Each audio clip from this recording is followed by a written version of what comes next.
It's literally opposite day. You just do exactly the opposite to what you're already doing.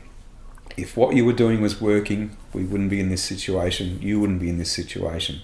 So literally do the opposite. If you're someone that stays home all the time, start going out. If you're someone that goes out all the time, stay home. Opposite, opposite, opposite. Trying to push your partner now to see your point of view and so on, it's too late for that. You've really, you've got to work on yourself and do the opposite to what you're already doing.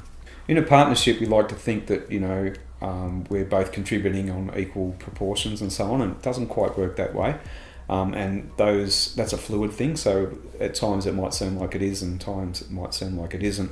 So if you go and then start drawing a line in the sand to do with your relationship, I want more of this, or I want that, or I want more sex, I want more time, I want more time apart, I want more time together, whatever the I statements are that you're making, they work against you, because they're about you, not the other person, even though we think we're expressing ourselves. Do the opposite.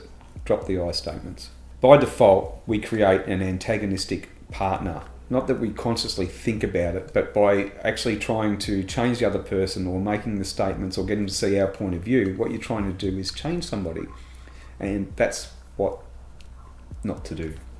You start putting yourself into a hole, basically, because you become more ugly. The more you try and change the other person, the more you apply pressure and say, do this, I want you to do that. And you don't say it in those ways, but by exerting pressure, you try and change the other person, and that's what comes back to bite you. When you start to defend yourself and say, well, I'm like this because, or I want to do this because, it's because I love you, or because of this, that, and the other, the more you defend yourself, that becomes ugly too, because it's quite see-through.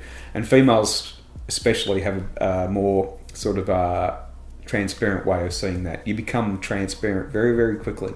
Right now, it's literally about understanding what not to do. It's funny because it's not about what to do, it's about what not to do. So it might sound like, in what to do is this, that, and the other, but it's actually about undoing what you've already done. It's a bit like something, Yoda might say in Star Wars, you have to unlearn what you've learnt, because that's what's got you into this mess. And that's what you're not doing very well. And you can turn it around, but it's not easy, and you do need a bit of coaching, even if it's not from Yoda.